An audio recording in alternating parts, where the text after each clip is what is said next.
Ben là, je suis avec mon ami Jean Tesser. Et Jean Tesser n'était pas un pro de la pêche, mais il est devenu. Parce que de journaliste photographe, il est devenu journaliste de pêche, journaliste halieutique, qui est un vilain terme barbare quand même. C'est pas barbare, c'est grec. Grec.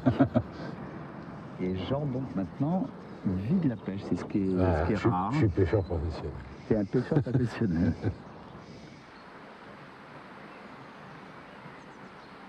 Il fait bien froid, Jean, aujourd'hui. Ouais, il fait froid, il n'y a aucun signe d'activité. Je pense que peut-être plus tard dans la journée, il y aura quelques éclosions, il n'y a pas de mouches à la surface.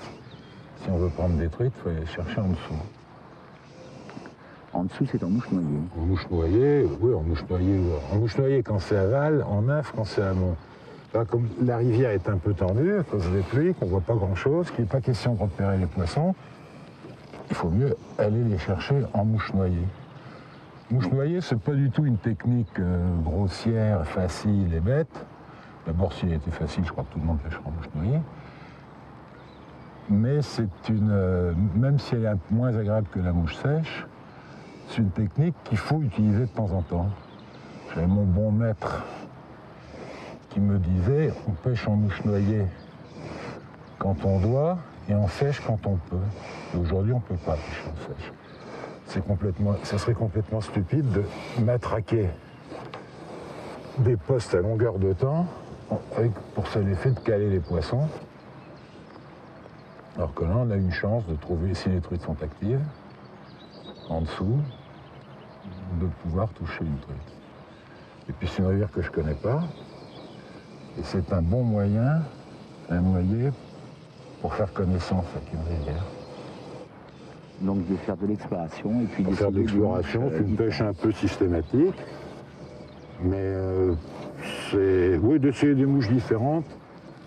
Encore que, je ne sais pas, comme dans toutes les pêches, je ne sais pas si c'est la mouche elle-même qui a de l'importance plutôt que le niveau où elle se présente et la façon dont elle nage.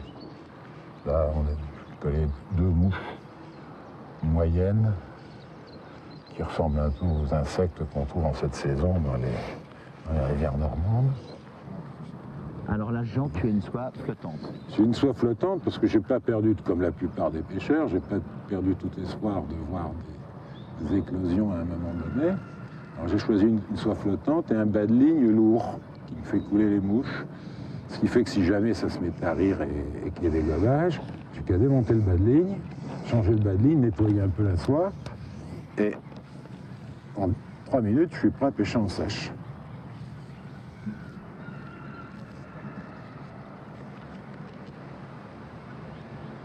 Donc en fait, quelle est la difficulté de pêcher en noyer? C'est un petit peu les tâches, c'est la mouche, la présentation. C'est pas une difficulté. Je crois que, bon, d'une part, comme dans toutes les pêches, il faut que le poisson soit coopératif. Si les truites sont calées pour une raison ou une autre et bouffent pas, ce qui serait quand même étonnant, on ne les verrait pas. Non, la difficulté, c'est de passer les mouches à proximité des postes ou des postes supposés. Là, on ne voit rien. On ne voit pas de poisson.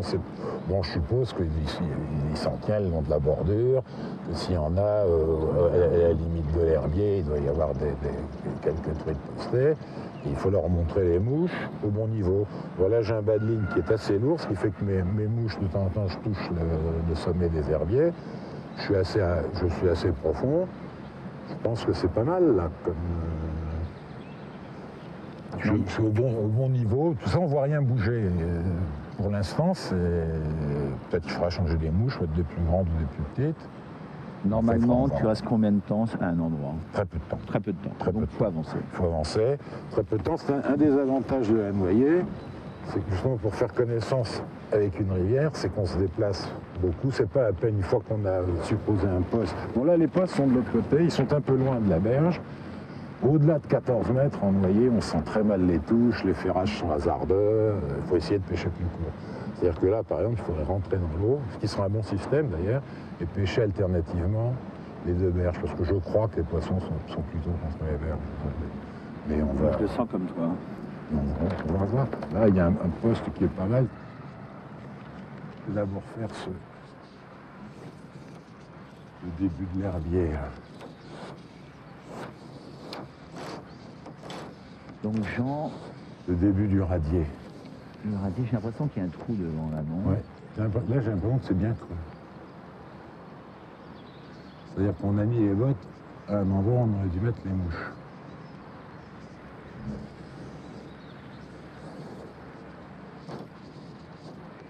Donc là, tu pêches le contre-remous derrière. Là, je pêche le long de la berge en lâchant la soie pour laisser dériver mes mouches à une vitesse qui ne soit pas trop anormale.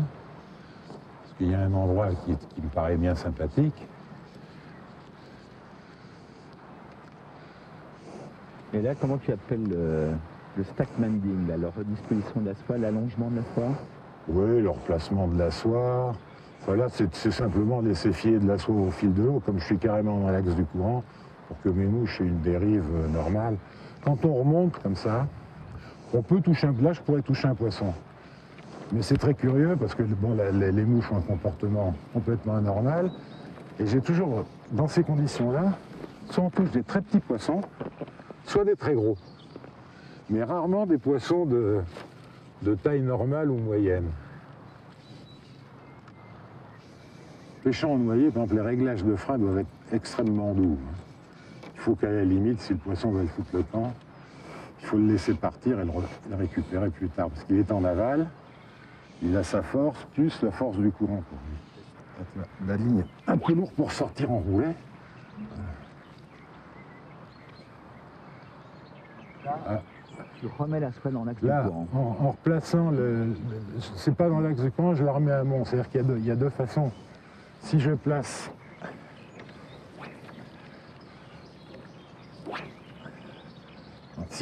ma soie vers l'amont, je ralentis la dérive. Si au contraire je la place vers l'aval, j'accélère la dérive des mouches. Là, j'ai vu que tu es en train de titiller, faire vivre ta... Non, ça sert à rien.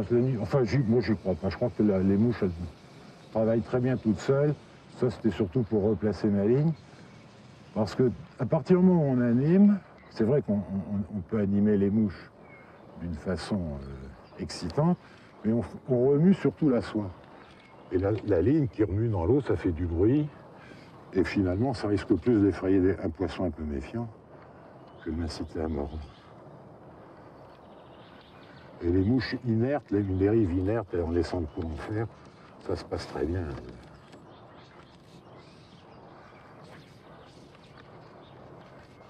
Bon, là, on a déjà, je pense que où il n'y a pas de truite, où il n'y a pas de truite bien disposée, où mes mouches ne vont pas, où mon... S'il y avait un poisson bien disposé avec qui mes mouches plaisent, on l'aurait déjà pris.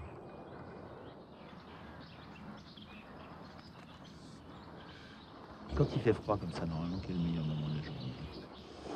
Bon, ça peut être en principe, c'est les heures de milieu du jour, quoi, où la température est la plus élevée.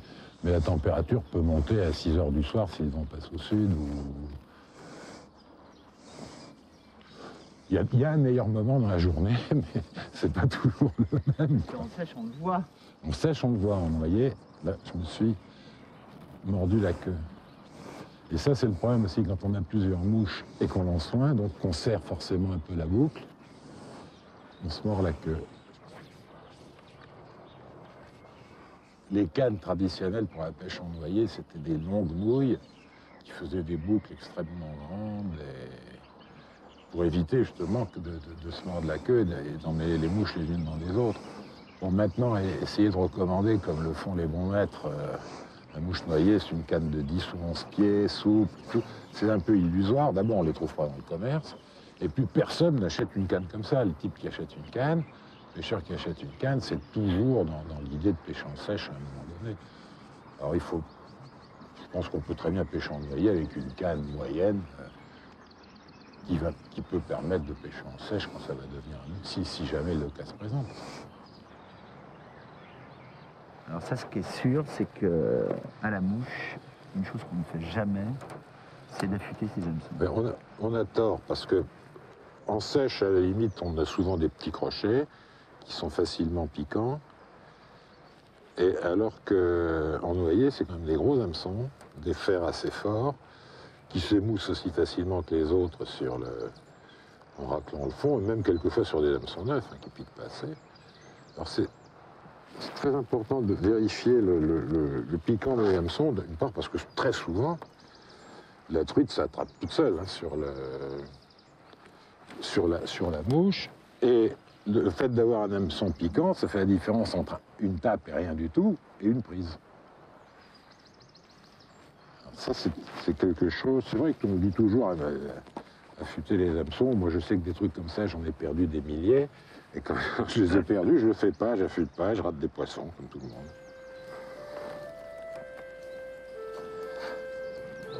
Je crois que là, il ne se passe rien. Je crois qu'il ne se passe rien du tout. Mais là, je te garantis qu'il y a beaucoup de poissons. Oh, ben c'est sûr. Parce que nous sommes venus l'année dernière à la bouche de mer. Ouais, mais vous les avez toutes prises. Oui. Il y a un bon radier. Tu le pêcherais comment, ce radier? Bon, ben, c'est un super bradier, il est grand.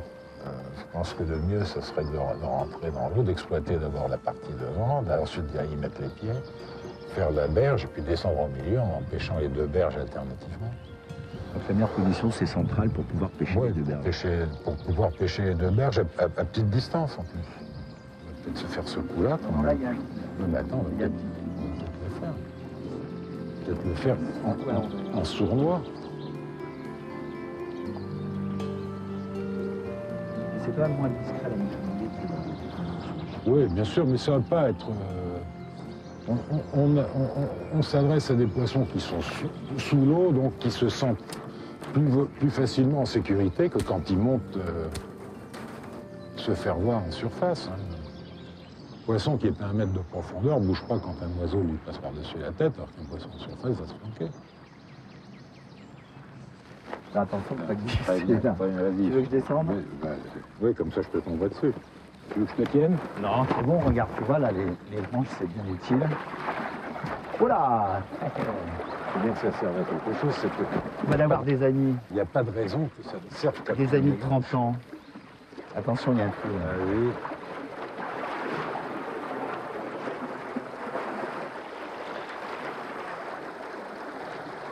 Alors, qu'est-ce qu'il y a dans la salade hein? Dans les salades, donc il y a des petits... Ça, je ne sais pas ce que c'est, un morceau de coquille. Tiens, là, il y a des larves. Ça, c'est une petite gamarre. Ça, c'est une gamarre. Un gamard. Un gamard, autant pour moi. Ça, qu'est-ce que c'est, ça, regarde? Ça, c'est un ver de terre. Un ver de terre dans l'eau. Marrant. Comme quoi, les truites... Je me demandais toujours pourquoi les truites prenaient les vers de terre alors tu vois, ils auraient dû être dans la terre. Tu viens d'avoir la réponse. Donc ça, c'est encore un gamard. Ça, c'est un gamard. Donc là, on va pas trouver de... une aînée, là, une larve de sedge avec un corps vert tête noire qui était dans regarde, là, un fourreau. Là, t'as un gros steak. Là, un gros fourreau de sedge. Alors, nous allons l'ouvrir et là, nous voyons... Ouais, il y a beaucoup de gamards. Oui, voilà. Donc là, ça fait une très très belle bouchée, ça. Ah oui, ça c'est... Ça, c'est un gros sedge gris, brun. Ça, c'est un gros sedge brun. Là, la larve et là, l'imitation.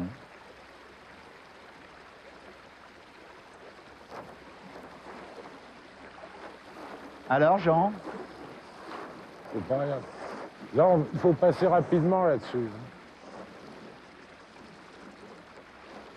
C'est passé rapidement dans l'herbe? Non, là il est très, très ras, mais peut-être là... Ça court pas un peu trop vite, non? C'est bon. Merde, ça j'en avais une là. T'en avais une? Ouais. Alors là, sur cette rivière-là, tu vois, j'ai pas mis les mouches très très loin. Parce que je pense que les truites sont postées sur une gravière, sur une grande gravière, donc tu peux avoir des poissons un peu n'importe où. Tu as intérêt à espacer davantage, c'est-à-dire avoir 1,50 m au moins entre ta pointe et ta dernière sauteuse. Et éventuellement avoir une sauteuse médiane. Mais est-ce que ça fait quand même pas une difficulté supplémentaire d'avoir des mouches trop espacées? Ben, ça allonge un petit peu le bas de ligne, forcément. C'est la difficulté. Il y a un truc qui est très très embêtant, mais j'aime pas beaucoup avoir plusieurs mouches, parce qu'il y a un truc qui est très dangereux. Je me souviens une fois, j'avais pris une assez jolie truite sur la sauteuse, j'ai voulu la ramasser à la main, elle m'a échappé, et j'ai la mouche de pointe qui est venue se planter dans l'ongle. Quand j'y pense, j'ai encore mal, tu vois. Bon, fallait s'occuper de ces jeunes filles. Là, il y a un trou, là. Là, j'y crois plus, Jean. Ça court un petit peu moins. C'est-à-dire quand ça court un peu moins, tu as intérêt à essayer de développer un peu le ventre vers l'aval, qui tire un peu les mouches, qui les accélère un petit peu par rapport à la vitesse du courant. Tu as vu, tu as une truc, un petit machin qui a bougé là-bas, sous l'arbre.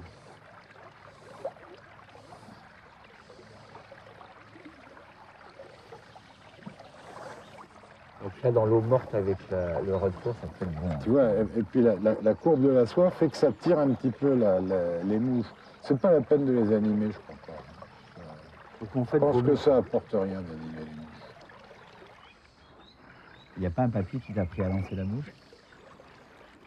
Non, non, c'est avec les copains. Et tu sais, on pêchait avec des cannes en roseau. Moi, j'avais un sion refendu que j'avais trouvé en grenier, parce que mon grand-père était pêcheur à la mouche, mais il était mort depuis longtemps. Et j'avais trouvé un sion refendu dans le grenier de chez ma grand-mère.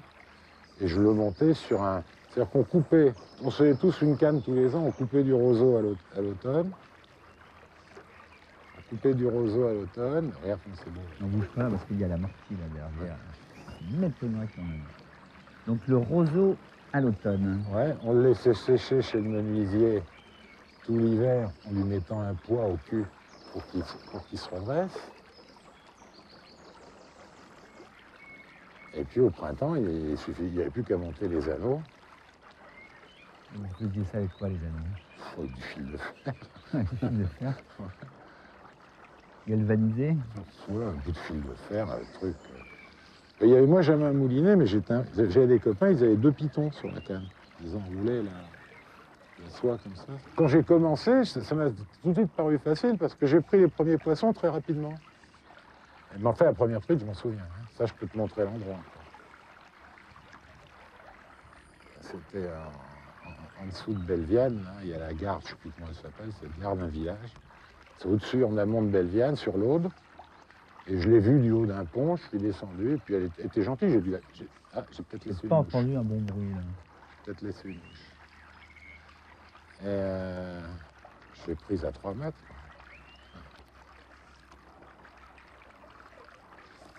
Et c'est drôle parce qu'il y a 2-3 ans, je suis passé là-bas avec Lacan. Je lui ai dit, tiens, je vais te montrer où j'ai pris ma première truite. On est allé du pont, et on a regardé, il y en avait une. Il y avait les mômes qui étaient pêcheurs, et dans les adultes, le seul pêcheur, dans les adultes, enfin, le vrai pêcheur, c'était l'instit, M.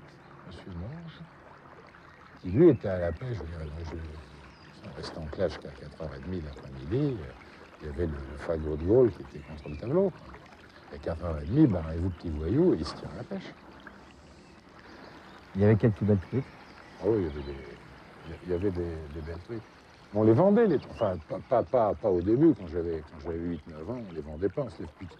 Soit on les ramenait à la maison pour montrer comment on était mariole, soit on se les faisait piquer par les plus grands.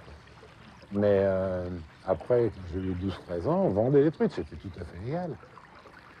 Et puis finalement, à tout prendre, je trouve que c'était mieux de faire de l'argent de poche, de vendre des trucs que de piquer des autoradios.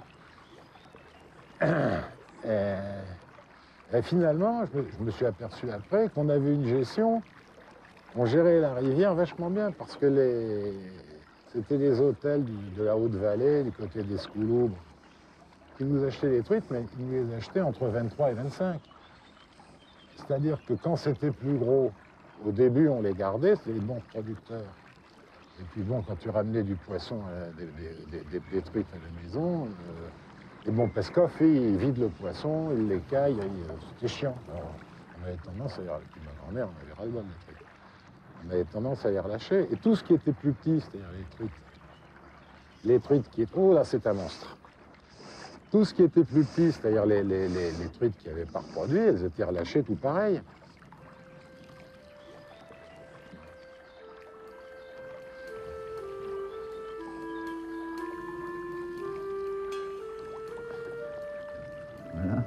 Celle toute petite. Voilà. Je peux te dire que une bicyclette, une belle bicyclette, c'était moins de 10 kilos de truite. Hein, moi, la première mobilette que je me suis achetée quand j'avais 14 ans, là c'est un petit peu plus gros.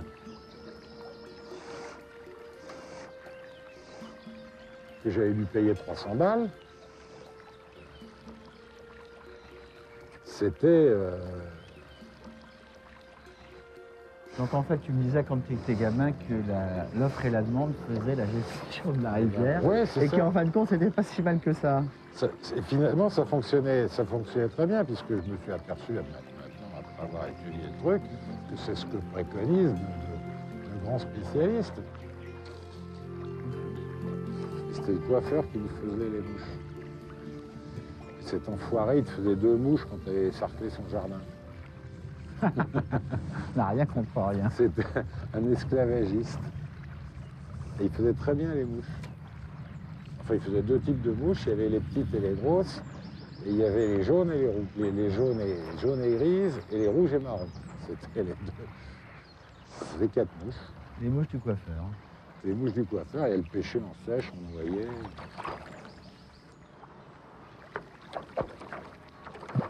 Ah, pas mal, hein.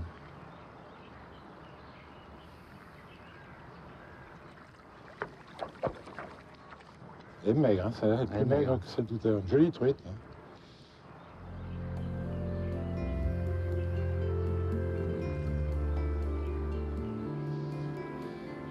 Tu as changé de mouche?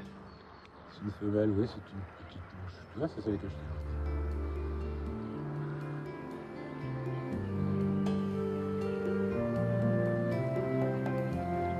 Genre, moi je perds un petit peu mon latin avec ces mouches noyées là. Mais une mouche noyée, déjà, ça ne représente pas une mouche, un insecte en train de se noyer. Ça représente plutôt un insecte en train de partir du fond pour arriver à la surface. Je crois que l'imitation d'un insecte à un stade précis, d'un insecte précis, n'est pas tellement importante dans la mesure où la truite n'est pas entomologiste.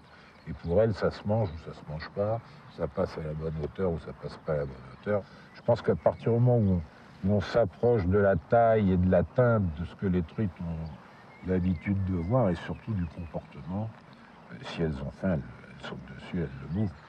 C'est ce que disent les Anglais. La meilleure mouche, c'est celle qui est dans l'eau. Et c'est ce que vous avez. Toutes celles qui sont dans la boîte, ce sont des mouches qui sont pleines d'espoir.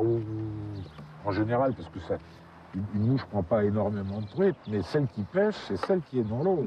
Au bout de la ligne, est dans l'eau. Au travail.